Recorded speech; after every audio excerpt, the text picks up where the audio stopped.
Hello students, आज हम class 9 का चैप्टर 8 है अपना कोऑर्डिनेटर्स, इसके बारे में पढ़ेंगे। तो देखिए कोऑर्डिनेटर क्या होते हैं हमारे, सबसे पहले ये जानेंगे हम। तो कोऑर्डिनेटर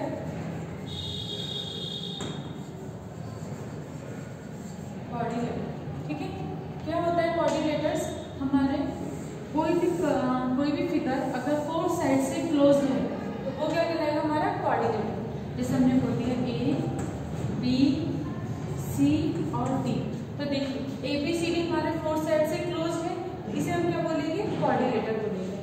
अब इसमें देखिए अपोजिट साइड की अगर हम बात करें तो अपोजिट साइड क्या होती है कि ए बी साइड के अपोजिट साइड क्या है, डी सी है, तो ए बी साइड के अपोजिट साइड डी सी। इसी तरीके से अगर हम बात करते हैं ए डी की अपोजिट साइड क्या है, तो ए डी की अपोजिट साइड क्या होगी, बी सी होगी। इसी तरीके से एंगल ए, अगर हम एंगल ए की बात करते हैं तो एंगल ए और एंगल बी हमारे क्या कहलाते हैं, एडजेसेंट एंगल कहलाते हैं। तो अगर किसी कोऑर्डिनेटर में आपको पूछे कि एडजेसेंट एंगल क्या है, तो आप क्या बोलोगे, एक ही लाइन पर बने हुए एंगल, एक ही लाइन पर बने हुए दो एंगल हमारे क्या कहलाते हैं, एडजेसेंट एंगल। तो एंगल ए और एंगल बी हमारे क्या होंगे, एडजेसेंट एंगल होंगे।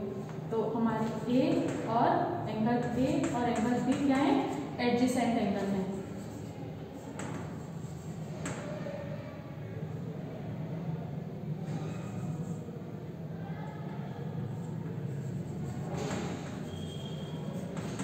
ठीक है, इसी तरीके से ए और डी की बात करें, अगर हम इसी लाइन पर बने हुए ना ए और डी, तो ए और डी भी हमारे क्या होंगे, एडजेसेंट हो जाएंगे। इसी तरीके से डी और सी ये भी एक लाइन पर बने हुए हैं, तो डी और सी ये भी हमारे क्या हो जाएंगे, एडजेसेंट एंगल हो जाएंगे। इसी तरीके से बी और सी की बात करते हैं, तो एंगल बी और एंगल सी भी हमारे क्या हो जाएंगे, एडजेसेंट एंगल हो जाएंगे। इसके बाद अगर आपसे बोलते हैं कि इस कोऑर्डिनेटर में अपोजिट एंगल बताइए, तो अपोजिट एंगल क्या होता है, एंगल ए एंगल सी के अपोजिट एंगल है। तो अगर आपको अपोजिट एंगल की बात करते हैं, अपोजिट एंगल क्या होंगे हमारे, एंगल ए एंगल सी, तो एंगल ए के अपोजिट क्या है, एंगल सी है। इसी तरह से एंगल बी के अपोजिट एंगल डी है, एंगल बी के अपोजिट एंगल क्या हो जाएगा, डी हो जाएगा। तो आपको ये याद होना चाहिए कि फोर साइड से क्लोज कोई फिगर हमारा कोऑर्डिनेटर कहलाता है, जिसके अंदर वर्टेक्स कितनी होती है, हमारी 4 वर्टेक्स होती है। तो वर्टेक्स क्या है हमारी, A B C D, 4 vertex है, 4 हमारे एंगल है, angle A angle B angle C angle D.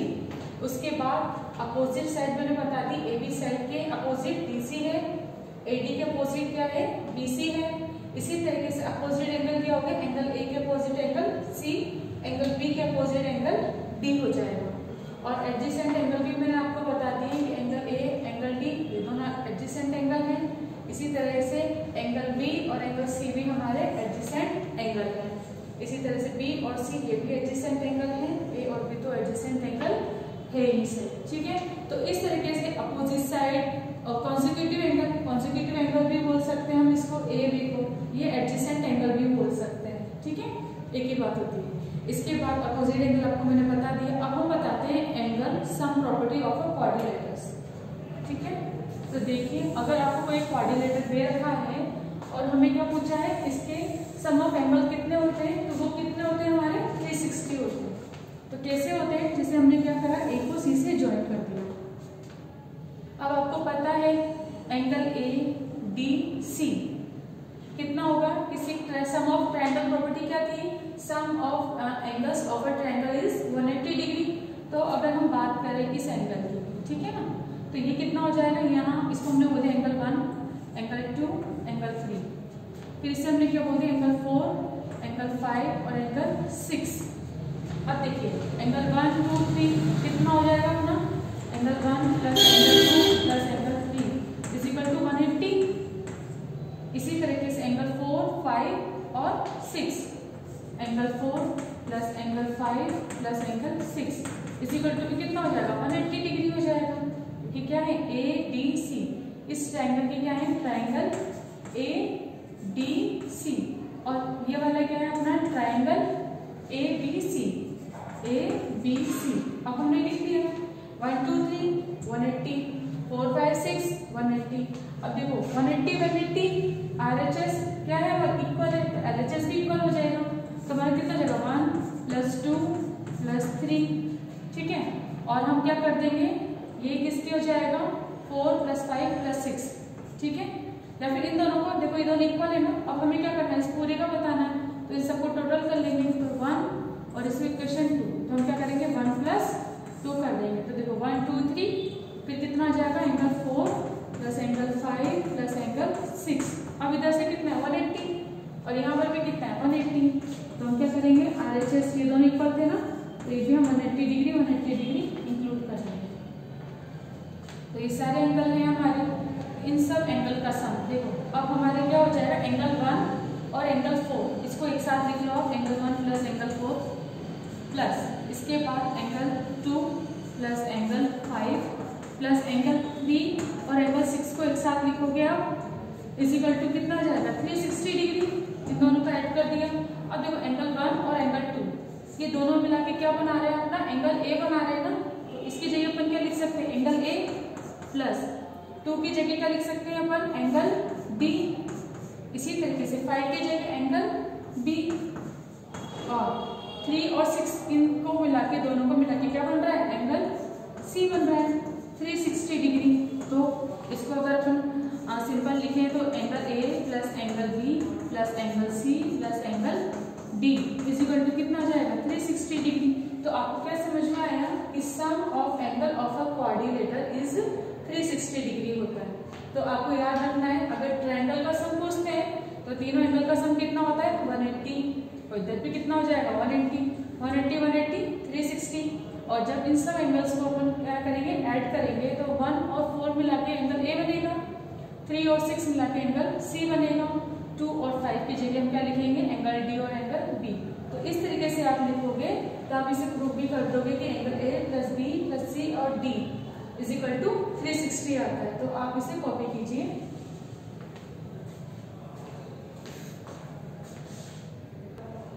देखिए नेक्स्ट है अपना टाइप ऑफ क्वाड्रिलेटर्स। तो टाइप ऑफ क्वाड्रिलेटर में अपना फर्स्ट और सेकंड क्या है, फर्स्ट है अपना ट्रेपेजियम। ये सब हमारे क्या है क्वाड्रिलेटर के टाइप है। तो ट्रेपेजियम क्या होता है हमारा, देखिए एक क्वाड्रिलेटर ऐसा बनाएंगे जिसमें हमारे क्या होंगी अपोजिट साइड पैरेलल होनी चाहिए, ठीक है। देखिए अगर हमने जैसे बोला ए बी सी और डी, अब हम बोलते हैं ए बी लाइन के पैरेलल क्या है डीसी लाइन। तो ट्रेपेजियम में हमेशा अपोजिट साइड क्या होती है पैरेलल होती है, तो D C A B is parallel to D C बोलते हैं। इसके बाद ए डी और बी सी हमारी क्या होती है नॉन पैरेलल लाइन होती है, यानी कि ये दोनों पैरेलल नहीं होनी चाहिए। तो किसी क्वाड्रिलेटर में अगर अपोजिट साइड पैरेलल हो और दो साइड नॉन पैरेलल हो तो उसे हम क्या बोलेंगे ट्रेपेजियम बोलेंगे, ठीक है। ये हमारी होगी प्रॉपर्टी। अगर हमारे पास एक केस आ जाए कि अपोजिट साइड तो पैरेलल है पर AD is equal to BC हो जाए, जैसे अभी ट्रेपेजियम में normal AD is not equal to BC होता है, क्या होता है हमारे पास AD is not equal to BC होता है। लेकिन इन द केस अगर आपके पास ऐसा आ जाए केस, ठीक है ना, कि हम क्या बोल दें AD is equal to BC, कि हमारे पास ये लाइन इस लाइन के इक्वल हो जाए और ये क्या हो जाए AB is parallel to DC तो है और AD BC के अगर इक्वल हो जाता है तो फिर इस क्वाड्रिलेटर को हम क्या बोलेंगे, इसको बोलेंगे हम आइसोसेलेस ट्रेपेजियम, आइसोसेलेस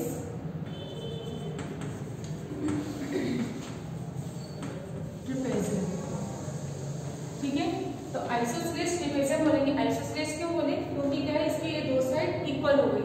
अगर किसी सिंपल ट्रेपेजियम को बोलेंगे जब अपोजिट साइड पैरेलल हो और non parallel side to side non parallel, ठीक है, और इक्वल भी नहीं होनी चाहिए तो वो ट्रेपेजियम है। लेकिन अगर आपके पास ऐसा हो जाए कि AB साइड DC के पैरेलल है और नॉन पैरेलल साइड हमारी इक्वल हो जाए, तो देखो नॉन पैरेलल साइड क्या है AD और BC नॉन पैरेलल साइड है, बट अगर ये नॉन पैरेलल साइड इक्वल हो जाती है तो फिर इस ट्रायंगल इस ट्रेपेजियम को क्या बोलेंगे, इस ट्रेपेजियम का नाम फिर हो जाएगा हमारा आइसोसेलेस ट्रेपेजियम। इसके बाद नेक्स्ट आता है हमारा पैरेललोग्राम। तो देखो पैरेललोग्राम क्या होता है, हम पैरेललोग्राम बनाते हैं। पैरेललोग्राम में क्या होती है हमारी अपोजिट साइड पैरेलल होती है,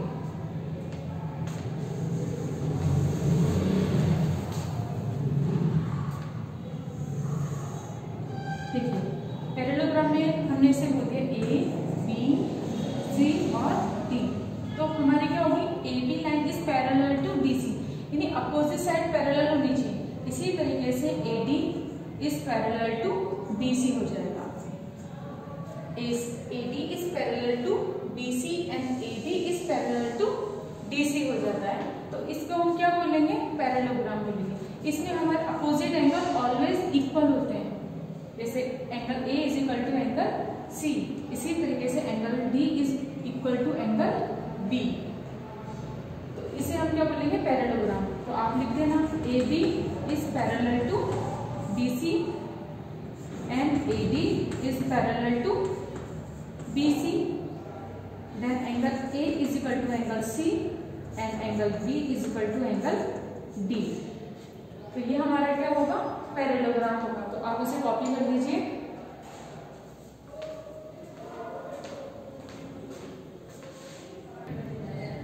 देखिए नेक्स्ट अपना रेक्टेंगल। तो रेक्टेंगल क्या होता है हमारा, रेक्टेंगल में हमारे अपोजिट साइड इक्वल होनी चाहिए।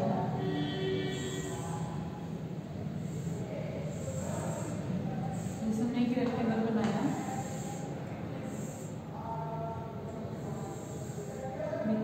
ए बी सी और D. A B C D आपको एक क्वाड्रिलेटर मिला, लेकिन ये क्वाड्रिलेटर रेक्टेंगल कब कहलाएगा, जब हमारी अपोजिट साइड इक्वल होंगी। जैसे A B is equal to D C and A D is equal to B C और each angle is 90 degree. That means angle D, angle C, angle B and angle A all are 90 degree. Rectangle में हम क्या बोलेंगे, angle A B is equal to D C and AD is equal to BC and each angle is 90 degree. तो angle A, angle B, C और D सब क्या हो जाएंगे, हमारे 90 डिग्री होने चाहिए। तो आपको हमेशा याद रखना है कि देखिए रेक्टेंगल है ना, ये पैरेललोग्राम भी कहलाता है। क्यों, क्योंकि इसमें क्या अपोजिट साइड इक्वल है, प्लस अगर ये साइड इसकी इक्वल है, ये साइड इसकी इक्वल है, दैट मीन्स क्या है, AB is parallel to BC। इसी तरीके से AD is parallel to BC, ये पैरेलल भी होंगे। रेक्टेंगल में अपोजिट साइड इक्वल भी होती है और पैरेलल भी होती है, ठीक है। और बट इसमें क्या होता है कि इसमें एंगल 90 डिग्री होता है, जबकि पैरेललोग्राम का ही टाइप बोल सकते हैं। पैरेललोग्राम रेक्टेंगल को पैरेललोग्राम नहीं बोल सकते, क्यों, सॉरी पैरेललोग्राम को रेक्टेंगल नहीं बोल सकते। क्यों नहीं बोल सकते, क्योंकि पैरेललोग्राम में एंगल 90 डिग्री के नहीं, लेकिन रेक्टेंगल को पैरेललोग्राम बोल सकते हैं क्योंकि इसमें क्या है, एंगल 90 डिग्री का है। तो ये उसका टाइप हो सकता है, लेकिन पैरेललोग्राम को कभी रेक्टेंगल नहीं बोलेंगे। तो ये रेक्टेंगल समझ में आया। अपोजिट साइड हमारी क्या होगी, equal, each angle is 90 degree. Then next है हमारा स्क्वायर। स्क्वायर क्या होता है, स्क्वायर में आपके पास फोर साइड का क्वाड्रिलेटर होता है। तो अब हम क्या बोलेंगे, square is a which four side are equal, ठीक है। तो हमारे A B, B C, C D और ए डी ये सब हमारे क्या होंगे, equal. A B equal, B C equal, D C equal, A D. All side are equal and each angle is 90 degree. तो ये भी 90 है, ये 90 और ये भी 90। इसके साथ ही आप ये भी याद रखना कि हमारे जो डायगोनल्स होते हैं वो भी क्या होते हैं, इक्वल होते हैं और ये 90 डिग्री पर बाइसेक्ट करते हैं। तो हम लिख दें ए बी बराबर बी सी बराबर सी डी बराबर ए डी, ठीक है। और फिर इसके बाद हमारे डायगोनल क्या आ जाएंगे, A C is equal to B D और ये भी हमारे इक्वल हो गए। और ये कहाँ पर कट करेंगे, 90 डिग्री के एंगल पर बाइसेक्ट करेंगे। सो हम लिख सकते हैं ए सी इज बाइसेक्ट या परपेंडिकुलर टू बी डी, ठीक है ना। A C is perpendicular to B D, that means यहाँ पे क्या बनाएगा, 90 डिग्री का एंगल बनाएगा। तो ये अपना स्क्वायर हुआ। तो आपको हमेशा याद रखना है। और यहाँ पर एक चीज और कि ईच एंगल इज 90 डिग्री, ठीक। आपके पास ऑल एंगल 90 डिग्री होनी चाहिए। अगर ये 90 डिग्री नहीं है ना, तो ये फिर स्क्वायर नहीं कहलाएगा। तो सबसे जरूरी बात है, एक तो फोर साइड इक्वल होनी चाहिए और ईच एंगल इज 90 डिग्री होना चाहिए, ठीक है। फिर डायगोनल इक्वल भी होंगे और एक दूसरे को बाइसेक्ट भी करेंगे 90 डिग्री के एंगल पर। इसी तरह से रेक्टेंगल था, उसमें भी अपोजिट साइड इक्वल थी। अगर हम डायगोनल की बात करें इसके अंदर, तो डायगोनल हमारे इसमें क्या होते हैं, इक्वल होते हैं, तो इसमें हमारे डायगोनल इक्वल होते हैं। तो हम क्या बोल सकते हैं, AC is equal to BD। तो आप ऐसे भी बोल सकते हैं AC is equal to BD। तो ये हमारे रेक्टेंगल और स्क्वायर हुए, इनकी प्रॉपर्टी आपको याद रखनी है। इसके बाद अपन नेक्स्ट पढ़ते हैं रोम्बस।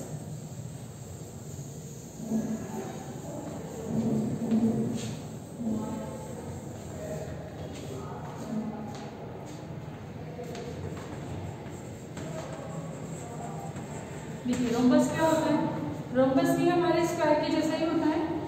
जैसे मानो ये हम लेते हैं,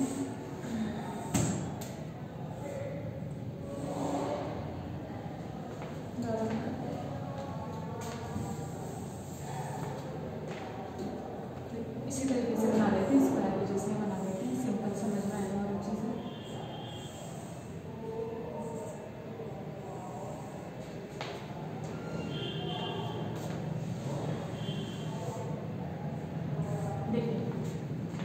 तो रोम्बस क्या होता है, इसे भी हम बोलते हैं फोर्थ साइड से ये क्या है, क्लोज्ड है, ABCD। अब रोम्बस में क्या है कि इसमें भी हमारी क्या होती है, all side are equal, that means AB is equal to BC is equal to CD and AD। ठीक है, तो हम क्या कर देंगे, ये चारों साइड हमारी इक्वल होनी चाहिए, जो कि स्क्वायर में भी थी, बट यहाँ पर एंगल हमारे 90 डिग्री का नहीं होता है। तो आपको ये याद रखना है कि इसके अंदर एंगल आपके 90 डिग्री का नहीं होगा। तो AB is equal to BC is equal to CD and is equal to AD। All side are equal.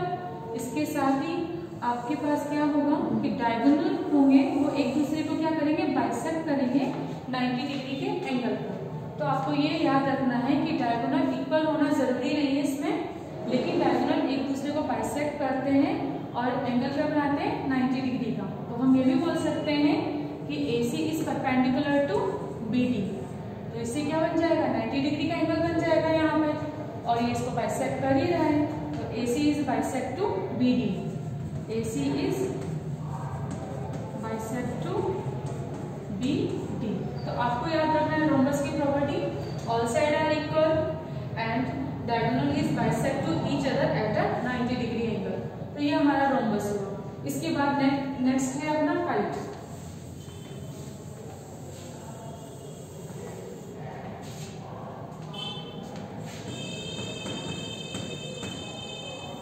Kite क्या होती है हमारे, काइट में भी ये भी हमारी क्या होगी, फोर साइड से क्लोज्ड। अब काइट के अंदर क्या होगा आपके पास, ये से बोल देंगे A, B, C और D। काइट क्या होती है, ये किसी कॉमन वर्टेक्स से तो एडजेसेंट साइड हमारी क्या होनी चाहिए, इक्वल होनी चाहिए। जैसे AD और AB, तो AD और AB क्या है, एडजेसेंट साइड है, तो AD इज इक्वल टू क्या होना चाहिए, AB। तो हमने लिख दिया AD is equal to AB। इसके बाद देखिए C को वर्टेक्स थे यहाँ से कॉमन, तो हम क्या बोलेंगे, CD is equal to CB। ठीक है, तो ये भी हमारा आना चाहिए। हम क्या बोल सकते हैं, DC बोल लो या CD बोल लो, एक ही बात है। तो CD लिख देते हैं, CD is equal to CB। Adjacent side हमेशा इक्वल होगी, काइट के अंदर एडजेसेंट साइड हमेशा इक्वल होगी। फिर इसके बाद आपको क्या कर देना है, इसके डायगोनल भी क्या होते हैं, आपस में एक दूसरे को 90 डिग्री के एंगल पर बाइसेक्ट करते हैं। जिससे क्या कर सकते हैं हम, अगर कोई एक साइड पता है आपको, तो आप दूसरी साइड आराम से निकाल सकते हो। तो काइट की प्रॉपर्टी आपको समझ में आ गई, एंगल एक दूसरे को 90 डिग्री पर क्या करते हैं, बाइसेक्ट करते हैं, एडजेसेंट साइड हमारी इक्वल होती है। तो इस तरीके से आप इसका लिख सकते हो। तो मैं काइट की एक बार बोल के देखती हूँ, coordinator in which both pair of adjacent side are equal is called a kite. तो आप इसको कर सकते हैं। तो काइट की मैंने क्या करा है, आपको कोऑर्डिनेटर के जितने भी टाइप होते हैं वो सारे टाइप मैंने आपको करा दिए हैं। तो इनकी डेफिनेशन लिखने की जरूरत नहीं है, लेकिन हाँ इनके सब सारे टाइप्स आपको अच्छे से याद होनी चाहिए, इनकी सारी प्रॉपर्टी आपको अच्छे से याद होनी चाहिए।